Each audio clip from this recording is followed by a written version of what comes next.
Masechet Baba Mesia Daf Zayin. Yesterday we saw a short forward baraita that said Hasifekot nichnasin ladir lihit aser. Animals that there is doubt whether they need to be tithed or not, you enter them into the pen to be tithed, and they can count towards the total, and you count them one by one, and then the 10th one, whichever one it is. So these uncertain animals can be counted. We're going to start off by analyzing this baraita.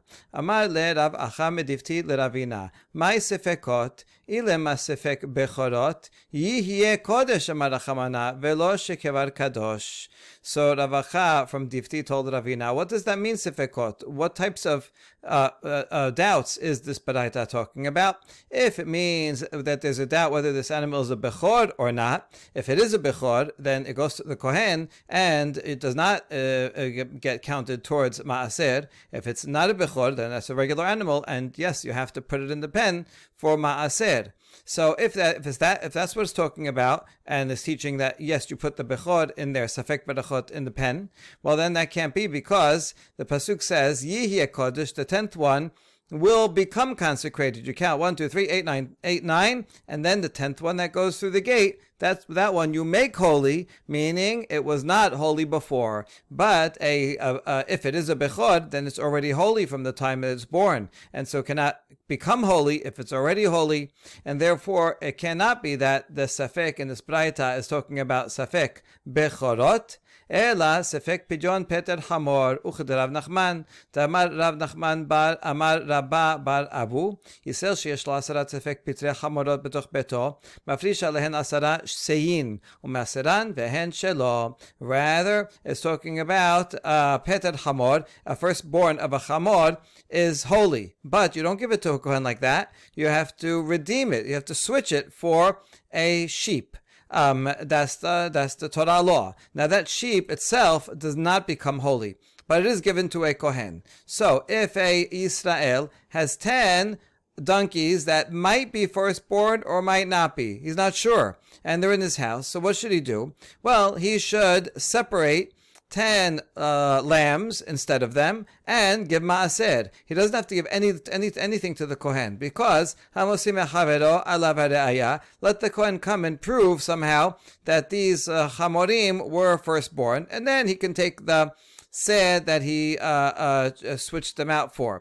But since the kohen cannot prove that, so the Yisrael does not have to give it anything to the kohen. He does have to redeem the chamor with the seh, but that seh has no holiness, and therefore it must be you must take maaser from it, and that's exactly what he does. That's what the baraita was talking about. Now, now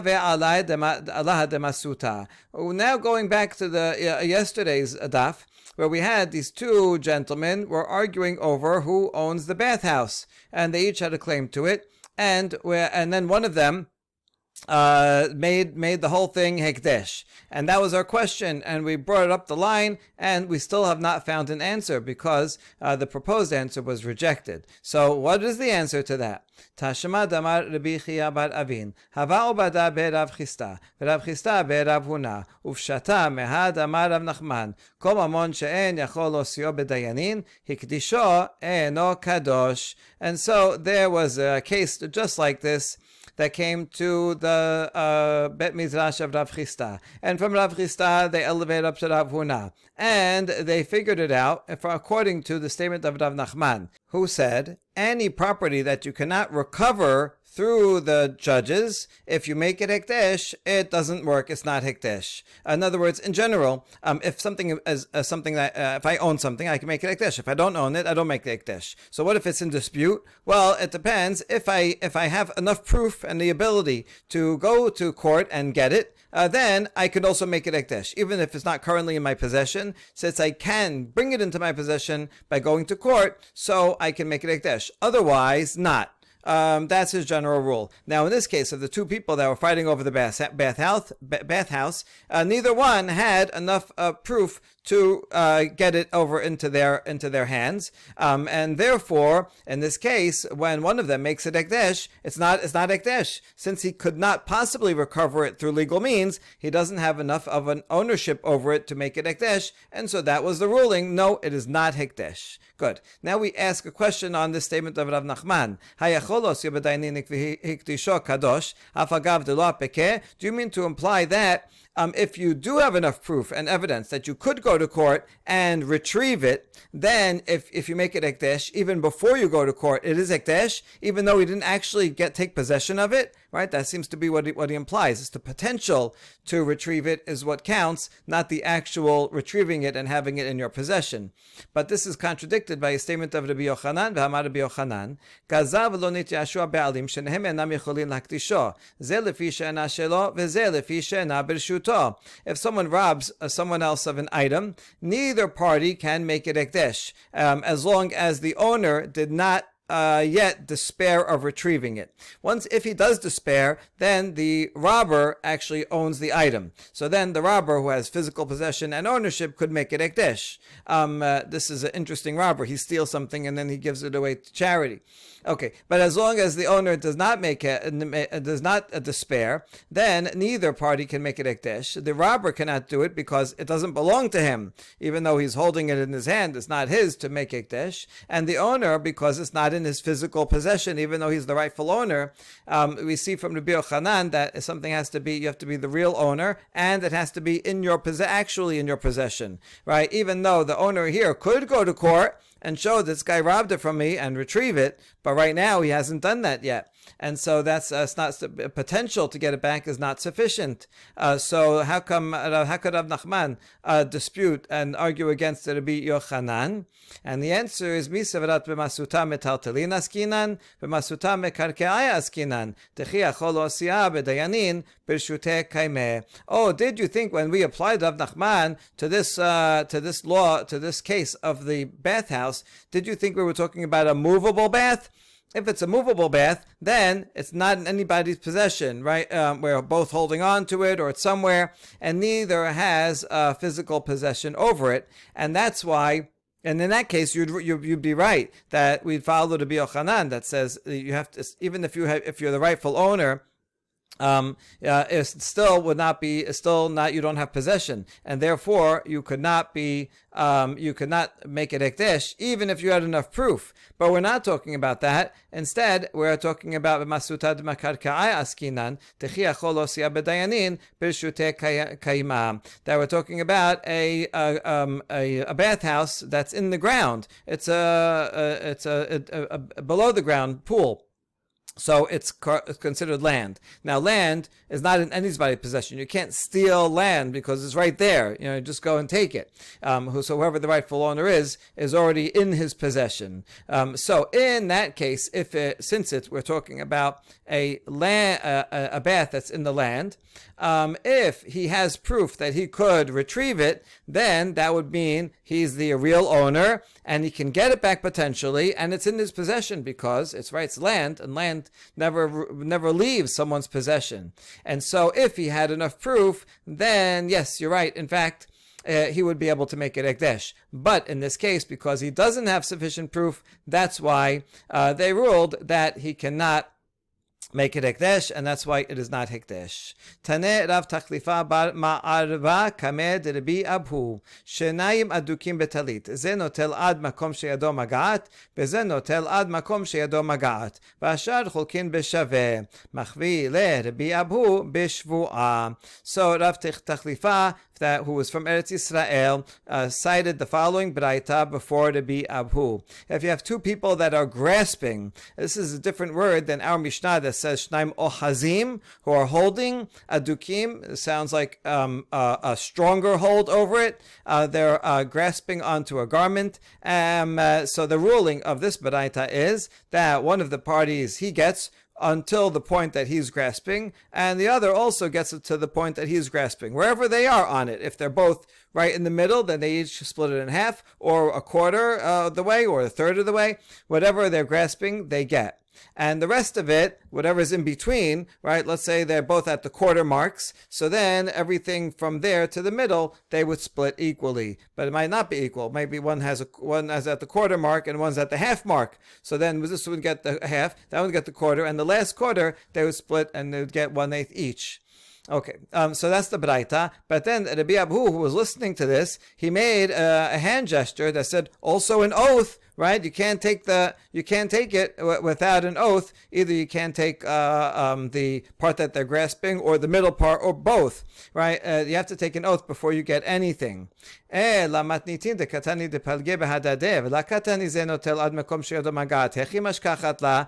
ask about this Braita. How do we reconcile this with the Mishnah? Because the Mishnah says that they split it equally, and it doesn't say that this one takes until where his hand is, and the other receives where their hand is, and only the middle part they split. So what do you do with the Mishnah? How do you explain the Mishnah?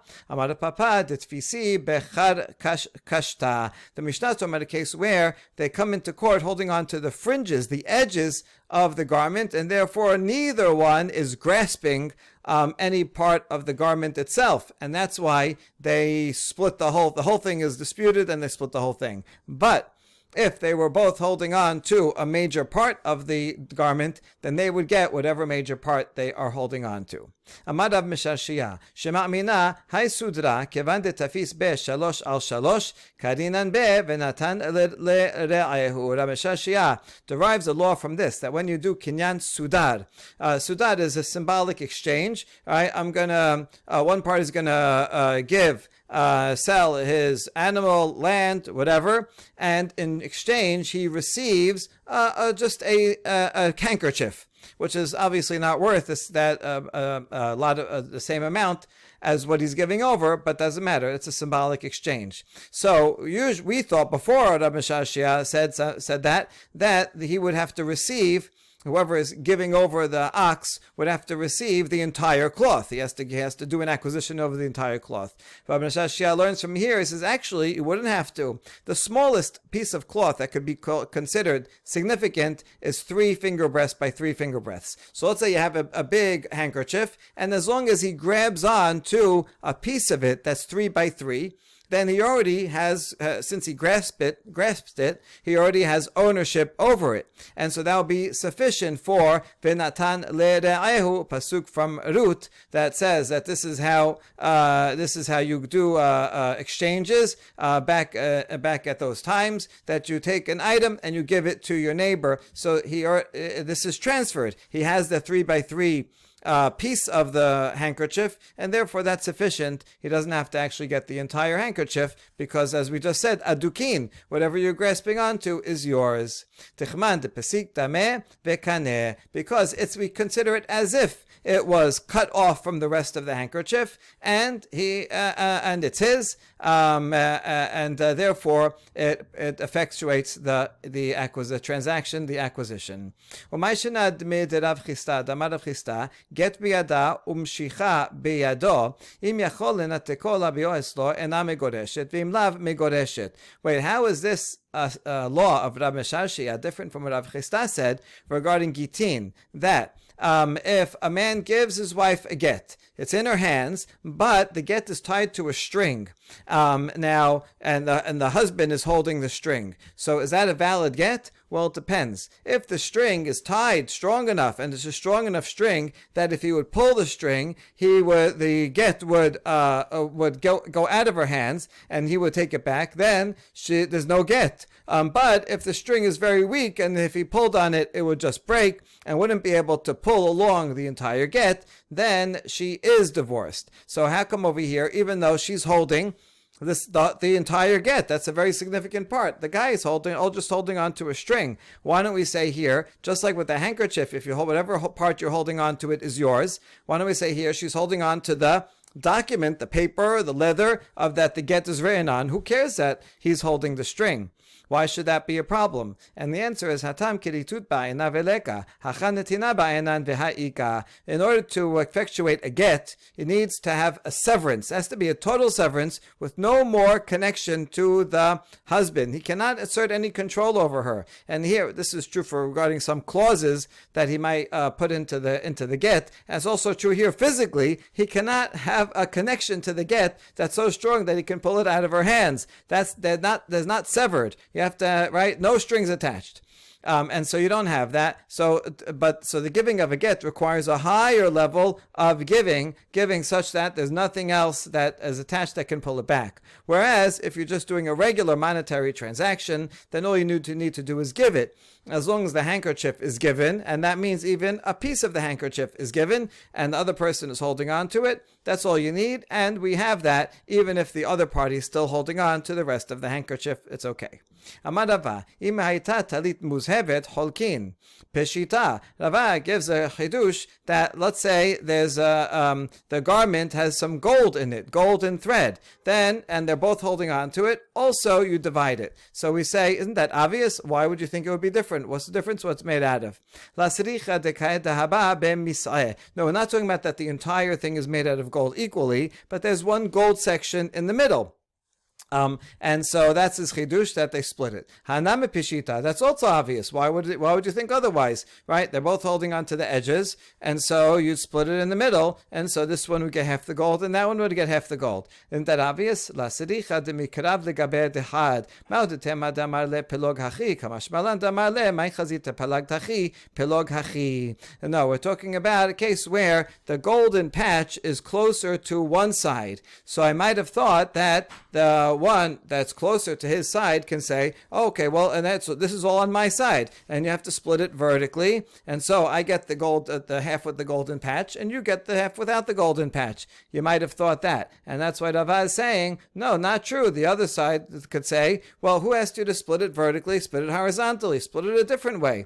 I mean, even theoretically, if it's only useful if it's whole, then they'd sell it and split the money. So therefore, Rava's chidush is, it doesn't matter if one side is more valuable than the other, you still have to split it equally according to its value. We next have a very interesting case of two people holding on to a loan document. Tenorabanan, shenayim adukim bishtar. Malveh omer shelihu v'nafal mimeni umsativ. ולווה אמר שלך הוא ופרטיו לך, יתקיים השטר בחותמיו, דברי רבי. Two people walk into court holding a promissory note. The lender says, this is mine, and I dropped it, and then I found it. But it might, if the lender is holding it, that means it was not yet paid.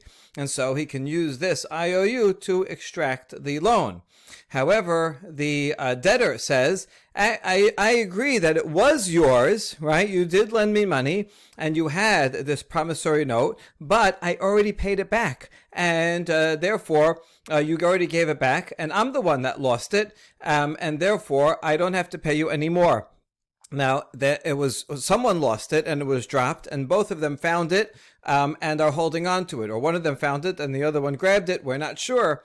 So what do? We're going to see a couple of opinions. According to Rabbi Yehuda Nasi, we validate the signatures, and as long as they turn out that they're valid, that means we find the signatories and we say, did you sign this? Or we bring other people that know that these are their signatures or compare their signatures. And once it's ratified, we give it back to the lender. And the lender can use it to collect. Rabban Shimon ben Gamliel Omer Yachloku. Rashbag says they don't split the document, they split the monetary amount. If it says that you owe $1,000, then the lender can use it to collect $500. And now another variation, if it's not neither of them found it, but a judge found it, and it came into his possession. Lo yosiu olamit. He keeps it forever, and he doesn't give it not to the lender and not to the borrower, because we don't know whose it is. Just keep it there. Rabbi Yosef Omer harehu bechezkato. Rabbi Yosef disagrees with Tanakh Kama and says, no, it remains in its status, and in fact you can give it to the lender, and the lender can use it to borrow money, to get his money paid back. Okay, so that's the different opinions here. We're going to analyze all of them.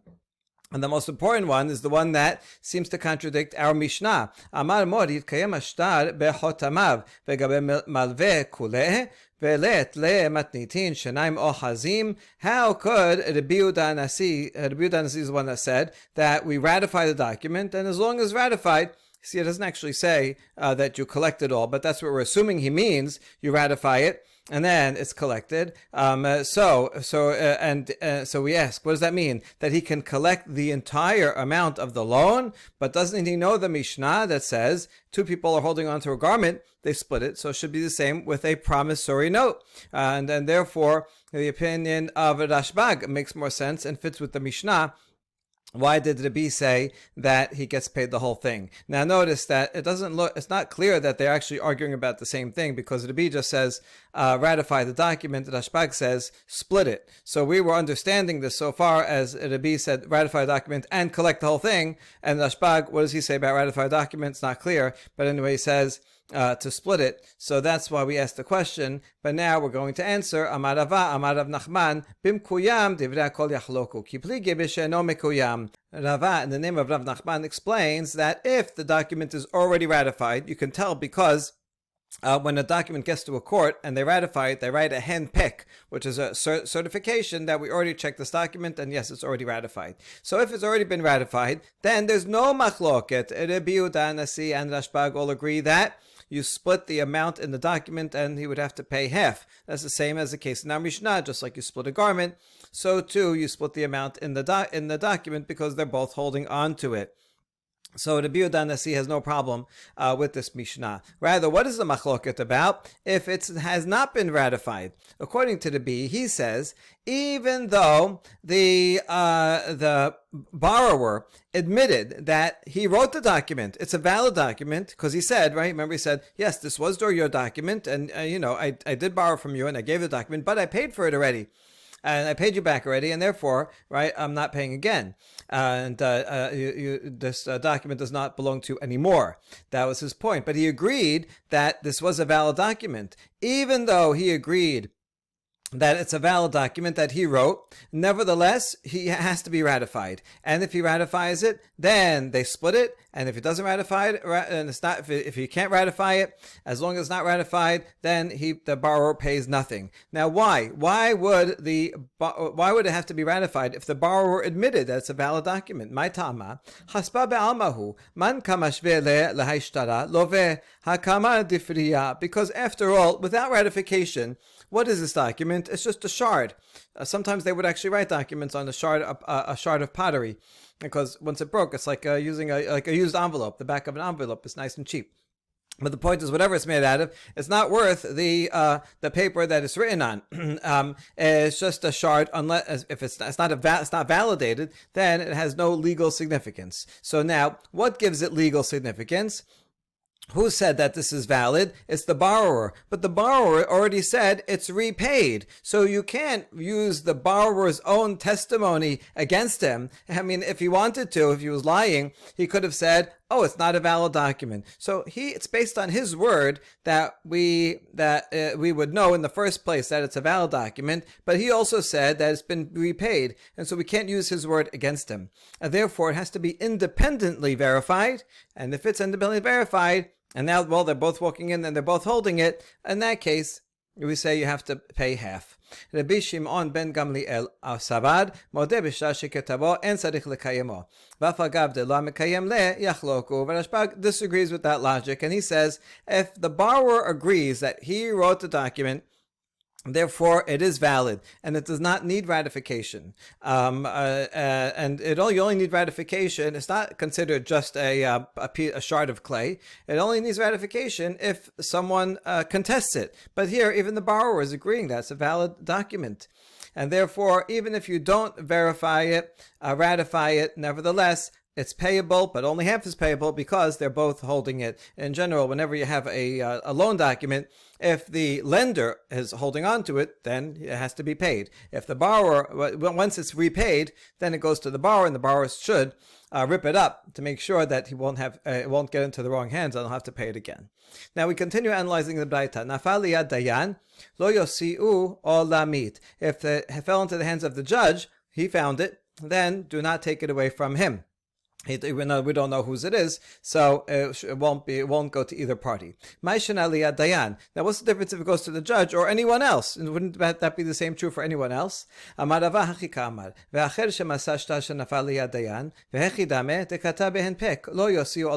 says, in fact, that is what it means. Anyone else besides the two litigants who finds the document and knows that it had been processed by a judge. Now, how could he know it's processed by a judge? Because it has a handpick. It has a certification document attached to it. In that case, they should keep it. They should hold on to it and not give it, not to the lender and not to the borrower. And so what's the reason for this? And it's not only if he found a certification that he doesn't return it, it's all the more so. If he doesn't find a certificate of certification, then certainly not, and all the more so, that's for sure. I don't have to tell you that. And also, if it has a certification. Why? If it doesn't have a certification, then I don't return it because maybe the borrower wrote it, but he never ended up actually borrowing the money. He just wrote it in preparation for the possibility of borrowing, but maybe he never borrowed money and never gave it over. So if it's not certified, then maybe it was never used at all. So not only that case, which is obvious, but even if it has a certification on it, which means it definitely was used, meaning that there was a loan and the borrower gave it to the lender, so the lender could use it, because if it went to court, that means, right, that the lender went and brought it to court. However, if it's certified, he still cannot return it because maybe it's already been repaid. And so either way, whether it has no certification or does have certification, either was never used or maybe it was already paid. It would only really be a small window when he comes to collect it and then needs to ratify it between that point and when he actually gets paid and gives it back to the borrower, and the borrower should have destroyed it, is when, if it got lost during that time, then it would still be payable, and therefore, since it's more likely that it was it's not payable, then whoever finds it does not return it no matter what. But Rabbi Yosef says, no, we assume it's presumptive status, that right now it's not destroyed, it's here, and it's a loan document, and therefore give it to the creditor, and he can use it to collect his loan. And we don't worry that it was already repaid. Now we ask, Rabbi Yosef doesn't worry that it was about repayment, and he says just give it back to the lender and he can use it again. This seems to contradict what Rabbi Yosef says in a different braita regarding a ketubah. A ketubah is also like a loan document in that it says that the husband will owe to the wife a certain amount of money upon death or divorce. And so as long as the document exists and the wife has it, she can use it to collect. So what if there's a lost document, a lost ketubah? V'hatanya. If someone finds a ketubah in the middle of the marketplace, if the husband agrees, oh yes, that's my wife's, and I never paid it. So if he agrees, then certainly you give it back to the woman. But if the husband does not agree, he said, oh, I paid it already, then we do not give it to either party. We're not going to give it to the husband either. If the husband has it, then he can use it as proof that he paid. So we're not giving him proof, we're not giving her proof, we're just going to leave it in escrow until we find more proof or Eliyahu comes. Rabbi Yosef Omer, Oda tachat ba'ala, yachzir la'isha, nitarmelo nitgaresha, lo yachzir lo lazeh velo lazeh. Rabbi Yosef makes a lot of sense. He said, well, let's see, if they're still married, then presumably he did not pay the ketubah, right? Because why would he pay the ketubah if they're still married? So then give it back to her. Whereas if she was widowed or divorced, then don't give it to anyone because we're not sure. Maybe she was widowed but didn't get her ketubah paid yet. it could be some time until she gets her ketubah paid. And so therefore we cannot give it to either one. So you see that we have a contradiction, because Rabbi Yosef in the first baraita says that we assume that it was not repaid, and therefore give it back to the creditor. But here he says we worry that it was paid. And therefore we do not give it back to either party. We don't give it back. We don't give it back to the woman, right? Maybe she was already paid in the case that she was divorced or widowed, where it is likely. So Rabbi Yosef seems to follow two different paths. How do we resolve this contradiction? We're going to see three ways to resolve it. The first way is ipuch. You know what? Reverse the opinions in the first baraita. Nafali adayan lo yosiu olamit Rabbi Yosef. If a judge found it, then don't leave it there forever, according to the Yosef. Though that would be consistent with what the Yosef says here. As long as she was widowed, don't return it to anybody. So the Yosef says the one is the one, in fact, that says maybe it was repaid. Don't return it. And the Chachamim, they're the ones that say that when you find a loan document, we assume it's presumptive status, and you give it back to the lender, and he can continue to collect with it. All right, that resolves the contradiction of Rabbi Yosef. But now it brings up a new problem. Now we have a contradiction between Rabbanan, say here in the Baraita regarding Ketubot, where it says do not return it, because if the husband does not agree, we do not return it. We suspect that it was repaid. And here he said, in the case of a loan document, he says, yes, return it. We don't suspect that it got repaid. So what are you going to do with the Chachamim now? All right, no problem. We'll have to modify a little bit the second Baraita as well. In fact, that entire Baraita regarding the finding of the Ketubah is entirely the opinion of Rabbi Yosef. There is no machloket there. It doesn't even quote Chachamim.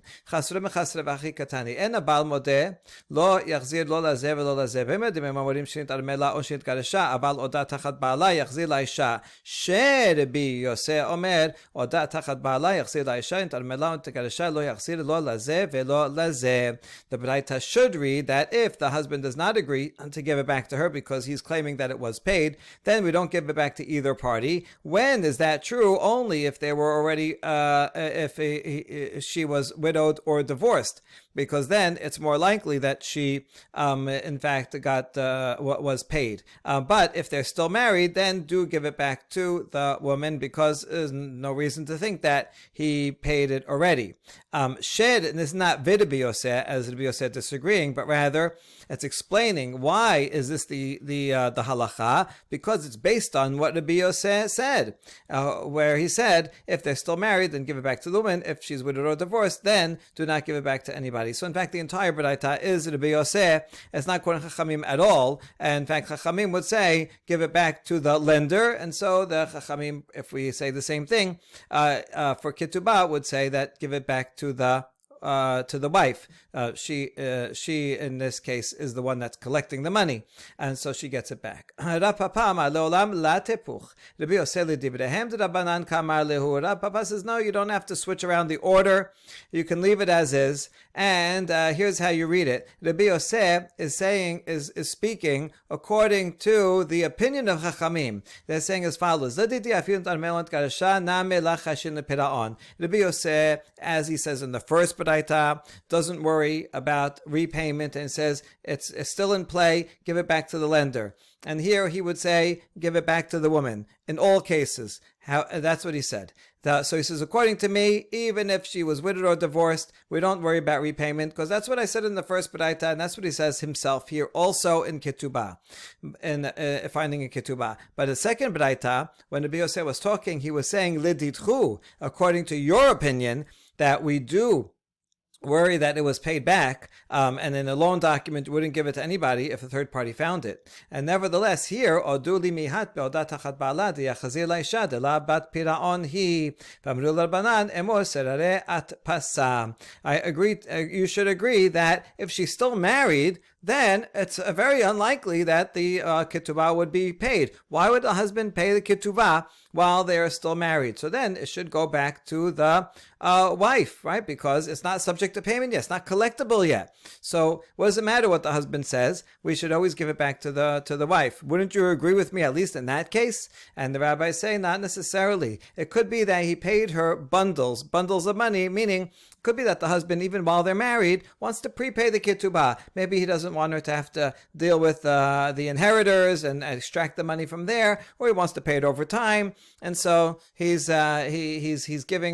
leaves her money from in bundles, and maybe it is in fact already paid, and therefore you cannot assume, if the husband disagrees, that it hasn't been paid and give it to the wife. Ravina Amar Leolam Epuch Kamaita. A third answer is we saw the first one, and Rav Papa, and then Ravina here is the third answer. Leolam Epuch Kamaita v'tamad Rabbanan hacha mishum dechashinan l'shnei ketubot l'shtei ketubot v'Rabbi Yosef l'shtei ketubot lachayish. Ravina says, you know what? Switch around the first baraita, as we said earlier, and that what you asked creates a contradiction for Rabbanan. Instead of rewriting the second Braita to be all the opinion of Rabbi Yosef, we can explain that there's a distinction between the cases. In the case of the first Braita, according to Rabbanan, when we switch the opinions, Rabbanan say that we do not suspect it was repaid. It stands as is and give it to the lender. But in the case of a ketubah, we worry about two ketuvot. It could be that the first ketubah was lost, and then the husband wrote a second ketubah for the wife, and then it was found. And now the ketubah, there's actually two ketuvot, and one of them is lost, and he already paid back the one of the ketubot, and so that was torn up. But the second ketubah that they thought was lost is now found, but the ketubah payment was already given. And so since there's a possibility of two ketubot, so we have to worry about that. And if the husband claims that, there was two ketubot, I already paid her the amount that she's owed, and this one is a second copy that's invalid. So that's why in the case of ketubah, we worry about that and we don't give it to either party, which is not so with a loan document. So that's that's why Rabbanan make a distinction between the cases, and the Yosef says we don't worry about two ketubot. That's a rare occurrence. That they should lose it and have to write another one, and therefore Rabbi Yosef says that we do not assume that it was repaid, and therefore we give it back to the wife as long as they are still married. We next have a clarification of the law of Rabbi Yehuda Nasi and Rashbag that said that if two people come into court holding on to a loan document, the lender and the borrower, and each claiming that it's theirs, and one says it has to be paid, and one said it has already been paid, then they said we split it, meaning if the loan document was for 1,000, then the borrower has to pay 500 to the lender. So Amar Rabbi Elazar machloket b'shneim adukim batofes u'shnehem batoref. Rabbi Elazar says this machloket only applies when both of them are holding on either to the tofes part of it or the toref part of it. There are two parts of a loan document. It's actually an opposite order here. The toref is written above. That's the part that is the main essential section that has the date. That's going to be important. It's the only part that has the date. And it has the names and the place and the amount and all that. Tofes is standard language that's just like put in. That's the filler language that boilerplate that you'd have on standard documents. At the end of the Tofes is a quick summary of the major points without the date and the signatures of the witnesses. So if they're both holding on to the Tofes, let's say they're both holding the bottom of it, or they're both holding the toref, they're both holding the top of it, then you would split the value inside evenly. Aval echad aduk batofes v'echad aduk batoref, ze notel tofes v'ze notel toref. But if, let's say, one of them is holding the bottom where the tofes is, and the other is holding on to the top where the toref is, then they split it in half. We're going to see. It doesn't mean that they actually rip the document in half and each take half home, but we'll see what this means. It'll be the value of how much the top is worth versus the value on the bottom, because one has a date and one doesn't. Okay, Rabbi Yochanan amar leolam holki, and Rabbi Yochanan says no matter what, they split the amount evenly. Just 500, he pays 500 and not the other 500. ואפילו אחד הדוק בתופס ואחד בטורף והתניא זה נוטל עד מקום שידו מגעת לסריחה דקה טורף במסעה. We challenge Rabbi Yochanan. You say they split evenly the money and you pay $500, and would you say that even if one was actually grasping on to the tofes at the bottom and the other one was grasping the toref at the top? And after all, we said in a baraita that if you're holding that entire piece, then you get that part that you're holding and that you're grasping, and so to the other. So would you say even if they're grasping this section and this paragraph and that paragraph, that still you would just pay 500? So no, and Rabbi Yochanan would not say that. Rather, we're talking about where the torif is in the middle. So they're grasping on, one's grasping on this, one's grasping on that side, and they wrote it in such a way that the torif paragraph is in the middle of the document, so that neither one is grabbing onto it. But Rabbi Yochanan would agree, if one is grabbing onto the torif, he would get the value of that paragraph. Okay, so we ask, if so, then what's his chidush? If it's in the middle, if the torif is in the middle, and neither of them is grasping onto it, so then and then you split it. Well, then everybody would agree that you split it. What's he adding? We're talking about a case where it's closer to one of the sides. So I might have thought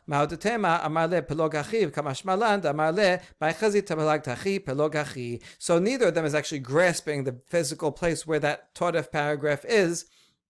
But it is closer to the place where one is holding it. So I might have said that the one to whom it is closer, will say, well, cut it in half vertically, and now this paragraph is in my side. And therefore, Rabbi Yochanan's teaching that no, the other one can say, well, why did you decide to cut it this way? Cut it instead the other way, and therefore that paragraph is half-half.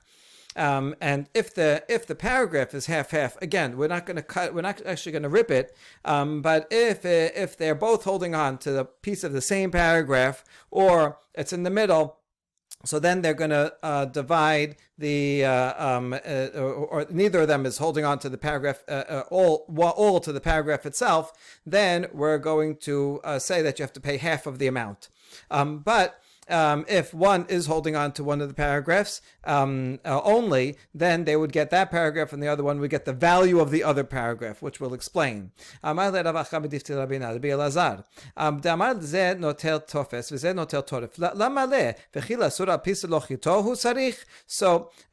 Acha from Difti tells Ravina, according to Rabbi Elazar, who says, you get this paragraph and you get the other paragraph. Well, what do you need that for? Right? Do you mean this literally, that you're going to rip it in half? Now, once it's ripped in half, it's not worth anything. You can't use a torn document to collect a loan. In fact, once it's collected, then that's what we do. We tear it, so it can't be used. So are they arguing about this because they want to use this piece of leather to cover their flask, their open wine bottle? Is that what they're arguing about? This 10 cents that the document material is worth? No, we're talking about the monetary value. And here's what it means. Damar hachi. Shetaradit bezeman kama shave, udle bezeman kama shave. Bishtaradit bezeman gabe mi misha'abede. V'idach la gabe mi misha'abede. Yahib le he'ach de bene. This is what we mean. A document that has a date on it, how much is that loan document worth versus one that doesn't have a date on it? After all, the top part, the toref, has a date. The tofes does not have a date. Well, here's the difference. If it has a date on it, then you can collect from land that was the land of the borrower is liened to the lender, and so he can collect his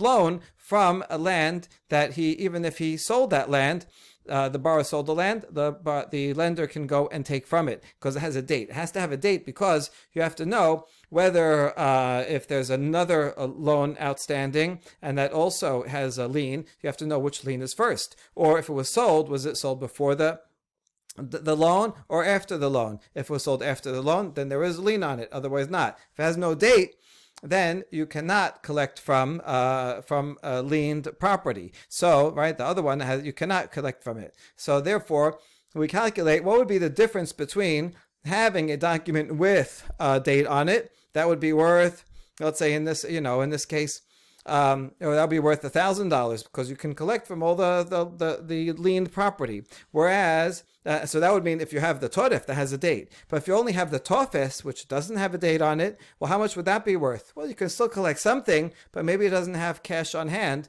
that would pay for it, and you wouldn't be able to collect from the land that he had sold, and so that would be worth maybe only a 600. So in that case, if the lender is the one that has the toref, then we say, okay, you have the toref but not the tofes. So what's the difference between having the date and not having the date? It's 1,000 minus 600, so that's 400. Okay, you have the toref, you get 400, and then the rest of the 600, that's what they will split. The value of that is what they will split down the middle, and he will end up having to pay 300 of that 600. Okay, good. Now that we've resolved that, we come to a new important realization. That means in general, when all the cases that we've been talking about, when it says you split it, it doesn't mean that you literally split the item and cut it in half. Rather, you split the value in half. Just like with this promissory note, you don't rip it in half and say, here, you can use this to cork your bottle. But rather, we're talking about the value. And we're going to try to prove this. And it has to be so because the first case in our Mishnah, when two people are holding on to a garment, are you going to say that literally that means we tear it in half? But then you're ruining it, right? That's not going to be good. You take a scarf and cut it in half, or a sheet. It's not going to be good.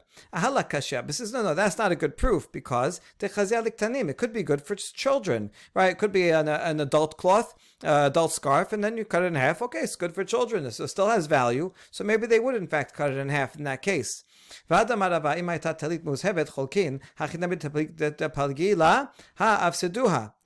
about the case of Rava? That remember he spoke about a golden garment as golden threads, and he said that you cut it in half, you split it. Would that mean that you actually cut it in half? Certainly that you'd be ruining, right? You're going to give that to kids, a golden scarf. It says yes, you can give it to princes, little princes. They're very wealthy, and they would get a small golden scarf. So yes, it still has value. Okay,